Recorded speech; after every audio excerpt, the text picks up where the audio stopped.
My inheritance had some odd rules. My grandpa was an odd guy. He was clearly wealthy, but no one was ever sure how.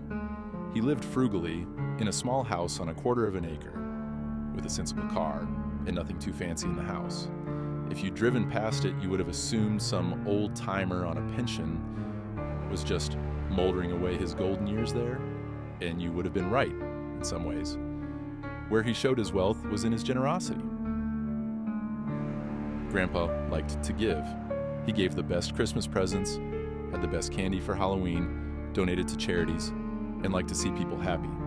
If you asked him how he could afford to be so generous, however, he would always just wink and say he had his way. Not even my grandmother knew where his money came from, and they were married for 50 years. So when he died, we all wondered who would inherit his mysterious fortune. My cousins had loved Grandpa, grandkids always do, but the two of us had always been close. My old man hadn't even waited till I was born to go grab some milk and cigarettes, and Grandma and Grandpa had helped my mom raise me so she could go to work. I have a lot of fond memories of sitting with my grandpa and watching TV, taking walks around the neighborhood, and eating ice cream at this little shop on the corner. He would always tell me to appreciate the little things because the smallest thing could be the one that changes my life the most.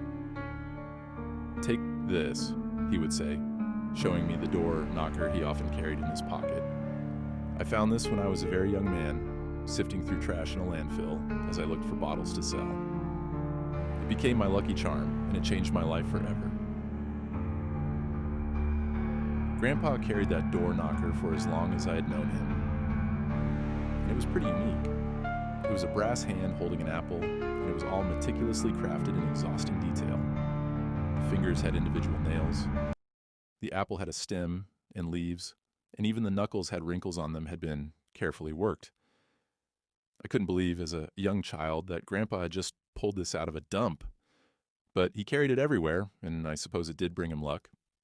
The funeral was beautiful, everyone there having nothing but kind words for Grandpa and his family. After the service, my three cousins and I were asked to come to a will reading at the lawyer's office, and Grandpa had been as generous in death as he was in life. My cousins had received a trust fund for each of them, the amount payable on their 30th birthday with a small living expense each month. Grandpa hadn't left a trust for me, but he had left me his little house, which I was pretty glad for. Mom had recently married, and though I liked Mike a lot, it had seemed a little weird to have her adult son living in the house she was trying to make a new life in. Grandpa's old house was the perfect size for me, a college student with no real prospects of marriage in the near future. It was close enough to campus that I thought it would be ideal. But the lawyer had one more thing to give me. "Your grandfather was also very clear that I give you this," he said, handing me Grandpa's lucky charm, the brass door knocker. I thanked him, thinking I might hang it somewhere in the house in Grandpa's memory. It seemed only fitting to make a little memorial wall out of it. After all, Grandpa had loved the thing, and it had been his only constant possession for years. So I moved in that day, taking my things and wishing my mom and stepdad goodbye as I, too, embarked on a new life. Over the next few days, I changed the house around a little. I hung my flat screen on the wall. I moved Grandpa's favorite chair around. I added my books to his bookshelf. And I donated his clothes and some of his other things to one of his favorite charities in town. I think Gramps would like the thought that his stuff would help people in need, and they were very thankful. A few of them offered condolences, having read about his death in the paper. Grandpa bought a lot of his stuff from Goodwill and Habitat for Humanity, but he also donated a lot, so he was well known to them.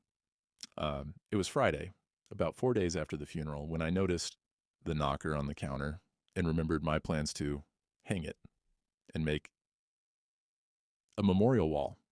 I didn't have anything else planned for that day, so it seemed like a fine pursuit. I hung the knocker in the living room, putting it above a little shelf where I put some candles and a picture of Granddad.